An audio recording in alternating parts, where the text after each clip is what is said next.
পশ্চিমবঙ্গের একটি শহর বিষ্ণুপুর, যেই শহরে মল্ল রাজারা 1000 বছরের থেকে বেশি রাজত্ব করেছেন। এই শহরে রয়েছে 200, 300, এমনকি 400 বছর পুরনো মন্দির। যে মন্দিরগুলোর গায়ে রয়েছে অসম্ভব সুন্দর টেরাকোটার কাজ, অথচ এই শহর পায়নি ওয়ার্ল্ড হেরিটেজ সাইটের তকমা। আজ দেখাবো 15টি মন্দির, যে মন্দিরের দেওয়ালে রয়েছে অপরূপ সুন্দর টেরাকোটার কাজ, পৌরাণিক উপাখ্যান, রামায়ণ মহাভারতের চিত্র।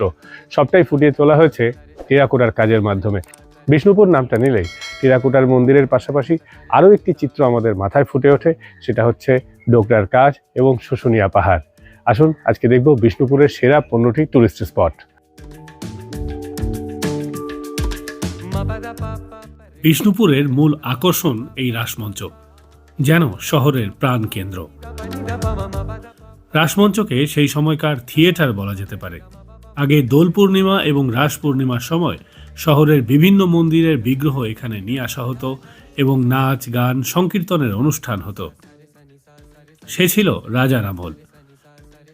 মল্লরাজ বীর হাম্বির আনুমানিক 1600 খ্রিস্টাব্দে এই মঞ্চটি নির্মাণ করেন।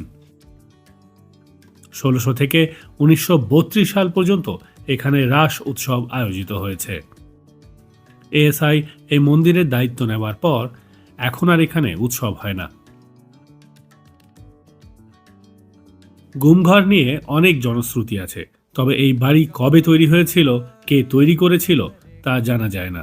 এমনকি গাইডরাও বলতে পারেন না। তবে জনশ্রুতি হলো গুমঘরে নাকি রাজার শত্রুদের গুম করে দেওয়া হতো।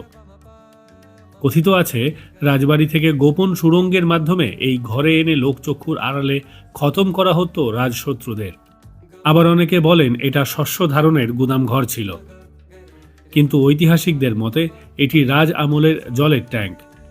এখান থেকে পুরনো রাজবাটির স্নানঘর এবং অন্দরমহলে জল সরবরাহ করা হতো।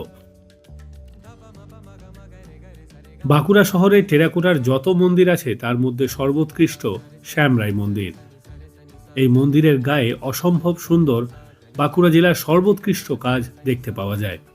এই মন্দিরে সমাজ জীবনের পৌরাণিক উপাখ্যান, রামায়ণ মহাভারতের বিভিন্ন ঘটনাবলী, শিবের উপাসনার বিভিন্ন চিত্র টেরাকোটার মাধ্যমে ফুটিয়ে তোলা হয়েছে। মন্দিরের গায়ের শিলালিপি থেকে জানা যায় এই মন্দিরটি 1643 সালে রাজা রঘুনাথ সিংহ তৈরি করিয়েছিলেন। আর্কিওলজিক্যাল সার্ভে অফ ইন্ডিয়ার সাইনবোর্ডে রঘুনাথ সিংহকে বীর হাম্বিরের পুত্র বলা হলেও বাস্তবে তিনি ছিলেন ধারী হাম্বির মল্লদেবের পুত্র। স্থানীয়রা দাবি করেন এই মন্দিরের আদলেই নাকি দক্ষিণেশ্বর মন্দির তৈরি হয়েছে। যদিও এক্ষেত্রে বলে রাখা ভালো, শ্যামরাই এবং দক্ষিণেশ্বর দুটি রত্ন শৈলীতে তৈরি মন্দির। এই শ্যামরাই মন্দিরে 5টি চূড়া হওয়ার জন্য 5 চূড়া মন্দির নামে এটি বিখ্যাত। হ্যাঁ, তবে বলে রাখা ভালো দক্ষিণেশ্বরের মন্দির নবরত্ন শৈলীর মন্দির। বিষ্ণুপুরে অনেক ছোট বড় মন্দির আছে, কিন্তু জোর বাংলা মন্দির রাসমঞ্চের পর সব থেকে বেশি নজর কাড়া মন্দির, কারণ এর শৈলী ভিন্ন ঘরানার। দুটি বাংলা চালা মন্দির পাশাপাশি জুড়ে দিয়ে এই মন্দিরের সৃষ্টি, যা দেখতে অপরূপ লাগে। এই মন্দিরের সামনে সেলফি তোলার লোভ সামলানো বড় কঠিন। এই মন্দিরটি তৈরি হয়েছিল 1655 সালে এবং তৈরি করিয়েছিলেন রাজা রঘুনাথ মল্লদেব। এই মন্দিরের গায়ে রয়েছে কৃষ্ণলীলা, পৌরাণিক উপাখ্যান, রামায়ণ মহাভারতের কাহিনী, হিন্দু দেবদেবীর অজস্র চিত্র, এছাড়াও শিকার, যুদ্ধ, কসরত ও সামাজিক দৃশ্যের পটভূমিতে তৈরি নানান অজস্র টেরাকোটার কাজ। রাধাশ্যাম মন্দির একরত্ন শৈলীতে নির্মিত মন্দির। সাধারণ বাংলায় বলতে গেলে মন্দিরের মাথায় মাত্র একটি চূড়া রয়েছে। এই মন্দিরটি মৃন্ময়ী মাতা মন্দিরের পাশেই অবস্থিত। মন্দিরে ঢুকতে গেলে প্রথমেই চোখে পড়বে নহবতখানা। রাজামলে এখানে গান বাজনা হতো।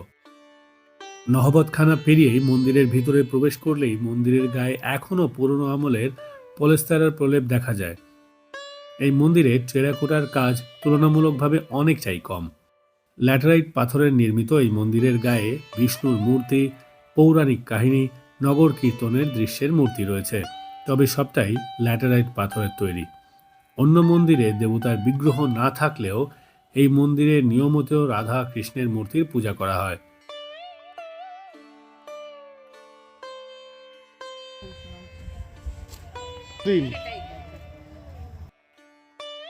এই মন্দির মল্লরাজদের কুলদেবীর মন্দির। মল্লবংশের 19তম রাজা জগৎ মল্ল তার রাজ্যাভিষেকের 4 বছর পর 997 খ্রিস্টাব্দে এই মন্দির নির্মাণ করিয়েছিলেন। প্রায় 1000 বছরেরও বেশি এই জায়গায় মন্দির রয়েছে। তবে মন্দিরটি যে অবস্থায় বর্তমানে দেখছেন, আগে কিন্তু সেরকম ছিল না। অনেক ভাঙা গড়ার পর আজ মন্দিরের এই রূপ। এই মন্দিরের প্রতিষ্ঠা নিয়ে বেশ কয়েকটি জনশ্রুতি আছে। সেসব নিয়ে বলতে গেলে ভিডিও অনেক লম্বা হয়ে যাবে, তবে কাহিনীটি আমি ডেসক্রিপশন বক্সে দিয়ে দিচ্ছি। বর্তমান স্বরূপে যে মন্দির দেখা যাচ্ছে তা অনেক ভাঙা গড়ার ফল। মন্দিরের সামনে রাখা কামানগুলি এখনও অষ্টমী তিথিতে গড়দরজার পাশে টিলা থেকে দাগা হয়। পুরনো রাজবাড়ি বলে যা দেখানো হয় তা রাজবাড়ির ধ্বংসাবশেষ মাত্র।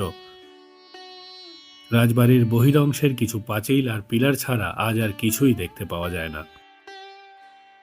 অতীতে সোনালী দিনে শুধু ছায়াটা পড়ে আছে। বড় গড়দরজা এবং ছোট দরজা মহারাজ বীর সিংহের আমলে নির্মিত হয়েছিল। এই দুর্গ দেখতে একেবারে মোগল আমলের শৈলীতে নির্মিত বলেই মনে হয়।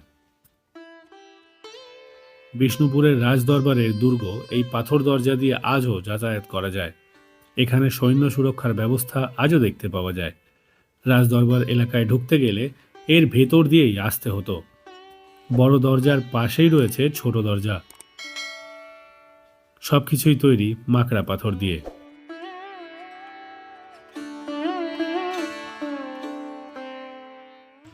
বিষ্ণুপুরের বহু চড়াই উতরাই, বহু যুদ্ধের সাক্ষী এই দুর্গ। এই দুর্গেই হয়েছিল মারাঠাদের সঙ্গে যুদ্ধ, যাদেরকে আমরা বাঙালিরা বর্গী বলে জানি। সেই বর্গী আক্রমণের সময় এই দুর্গ রক্ষা করেছিলেন মহারাজ বীরমল্ল। এবং পরবর্তীকালেও যখন দাউদ খাঁর সঙ্গে যুদ্ধ হয় এবং একাধিক আক্রমণ যখন বিষ্ণুপুরে হয়েছিল, ঠিক সেই সময় এই দুর্গ রক্ষা করেছিলেন মল্লরাজারা। এবং গোটা নগরীতে যে যুদ্ধ হয়েছিল সেই যুদ্ধ পরিচালনার অনেক সময় কেন্দ্রবিন্দু ছিল এই দরজা, এই দুর্গ। মল্লরাজ বীরহাম্বির উদ্যান ও লালজি মন্দির গড়দরজার পাশেই অবস্থিত। মাত্র 5 টাকার বিনিময়ে অনেকক্ষণ কাটাতে পারবেন এখানে। উদ্যান পেরিয়েই রয়েছে লালজির মন্দির। মন্দিরের পাশে ভোগকক্ষ আজ ধ্বংসপ্রাপ্ত। একই অবস্থা নাট মন্দিরের। মন্দিরেও ধরেছে ফাটল। লালবাঁধের সঙ্গে জড়িয়ে আছে এক লালবাইয়ের নাম, যা বিষ্ণুপুরের সবচেয়ে কলঙ্কিত অধ্যায় বলে মনে করা হয়। মহারাজ রঘুনাথ সিংহ দুর্ধর্ষ পাঠান রহিম খাঁকে হারিয়ে তার বেগম লালবাইকে নিয়ে আসেন। মুসলমান হওয়ার দরুন লালবাইয়ের ঠাঁই হয়নি বিষ্ণুপুরের অন্দরমহলে। তার জন্য একটি নতুন মহল তৈরি করে দিয়েছিলেন রাজা রঘুনাথ সিংহ। নাচে গানে পারদর্শী হওয়ায় লালবাইয়ের রূপে গুণে মোহিত হয়ে ওঠেন রাজা। এতটাই রাজা মোহিত হয়ে গেলেন তার বশে যে নতুন মহলে তিনি অনেকটা সময় কাটাতে শুরু করলেন। অবশেষে মহারানী চন্দ্রপ্রভার নির্দেশে লালবাইকে নাকি ডুবিয়ে মারা হয়েছিল এই লালবাঁধেই। লালবাইয়ের নামেই লালগড় এবং লালবাঁধ, এমনটা স্থানীয়রা দাবি করেন। যদিও ঐতিহাসিকদের মতে এই লালবাঁধেই বিসর্জন হতো আগেকার মৃন্ময়ী মাতার পাথরের মূর্তি। ছিন্নমাতা মন্দিরের সঙ্গে অবশ্য রাজপরিবারের কোনো কাহিনী জড়িত নেই। এই মন্দির তৈরি করিয়েছিলেন কলকাতার ব্যবসায়ী কৃষ্ণচরণ গুই।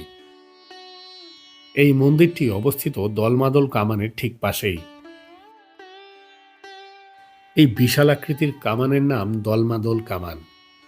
দলমাদল কামানের প্রসঙ্গ যখন এলো তখন বলে রাখা ভালো, অনেকে মনে করেন এই কামানটি তৈরি করেছিলেন জনার্দন কর্মকার, যদিও ঐতিহাসিকরা এই মতের পক্ষে সমর্থন করেননি। তবে এই কামানের গায়ে লেখা আছে 1.25 লাখ টাকা ফার্সি ভাষায়, যা থেকে মনে করা হয় এই কামানের নির্মাণে এইরূপ টাকা ব্যয় হয়েছিল। ভাস্কররাও পণ্ডিতের নেতৃত্বে বিষ্ণুপুরে যখন বর্গী আক্রমণ হয় তখন দুর্ধর্ষ মারাঠা বাহিনীর বিরুদ্ধে গর্জে উঠেছিল এই দলমাদল কামান। বাঁকুড়াবাসী বিশ্বাস করেন স্বয়ং দেবতা মদনমোহন অর্থাৎ শ্রীকৃষ্ণ নিজ হাতে দলমাদল কামান থেকে গোলা রেখেছিলেন। দলমাদলের জোরেই মারাঠা দস্যুরা বিধ্বস্ত হয়ে বিষ্ণুপুর ছেড়ে পালিয়ে যায়। এই কামান ইংরেজরা বিষ্ণুপুরের বাইরে নিয়ে যেতে পারেনি। অগত্যা 1912 সালে দলমাদল কামানকে এই জায়গায় রেখে দিয়ে তারা চলে যায়। এতক্ষণ আমরা ছিলাম বিষ্ণুপুরে, এবার একটু বিষ্ণুপুরের বাইরে বেরোতেই হবে। বাসে কিংবা গাড়ি বুক করে অথবা ট্রেনে করেও শুশুনিয়া আসা যায়। শুশুনিয়া বাঁকুড়া বিষ্ণুপুরের সবথেকে সুন্দর সাইট সিনের জায়গা। ট্রেনে যেতে হলে বিষ্ণুপুর স্টেশন থেকে ছাতনা স্টেশনে নামতে হবে, সেখান থেকে টোটো বুক করে আসতে হবে শুশুনিয়া। শুশুনিয়াতে মূলত দুটি স্পট আছে। একটি হলো যেখানে বাঘের মুখ থেকে জল বের হয় এবং অপরটি হলো শুশুনিয়ার বিখ্যাত রাজা চন্দ্রবর্মার শিলালিপি। দুটি জায়গায় যাওয়ার জন্য স্থানীয়দের কাছ থেকে একটু রুট জেনে নেবেন, না হলে কিন্তু জঙ্গলে বা পাহাড়ে হারিয়ে যাওয়ার প্রবল সম্ভাবনা রয়েছে। জয়পুর জঙ্গলে আসার জন্য বাস, ট্রেন বা প্রাইভেট গাড়ি বুক করে নিতে পারেন। জয়পুর জঙ্গল শীতের দিনে ট্যুরিস্ট স্পট এবং বিখ্যাত একটি পিকনিক স্পট। পিকনিক করার জন্য আদর্শ জায়গা এই জঙ্গল। এই জঙ্গলে হরিণ, বনু শুয়োর এবং অন্যান্য জীবজন্তুও দেখা যায়। তবে বাঘ এখানে দেখতে পাবেন না। হ্যাঁ, কপাল খারাপ থাকলে হাতি সামনে চলে আসতে পারে। বিষ্ণুপুরের আশেপাশে যতগুলি সাইট সিনের জায়গা রয়েছে তার মধ্যে মুকুটমণিপুর অন্যতম। বিষ্ণুপুর থেকে মুকুটমণিপুর আসার জন্য বাস রয়েছে। এছাড়া আপনি প্রাইভেট গাড়ি বুক করেও এখানে আসতে পারেন। বন্ধুরা, এই পর্বে আপনারা দেখলেন বাঁকুড়া এবং বিষ্ণুপুরের সেরা 15টি ট্যুরিস্ট স্পট। এর পরবর্তী পর্বে আপনারা দেখবেন শুশুনিয়ার শিলালিপি, যা লেখা হয়েছিল 4th শতকে মহারাজা চন্দ্রবর্মার আমলে। এই ভিডিও আপনাদের কেমন লাগলো জানাবেন আমাদের কমেন্ট বক্সে। ভিডিওটি ভালো লাগলে চ্যানেল সাবস্ক্রাইব করতে ভুলবেন না এবং পাশে থাকা বেল আইকন অবশ্যই প্রেস করুন। দেখা হচ্ছে পরবর্তী পর্বে। ভালো থাকবেন, সুস্থ থাকবেন।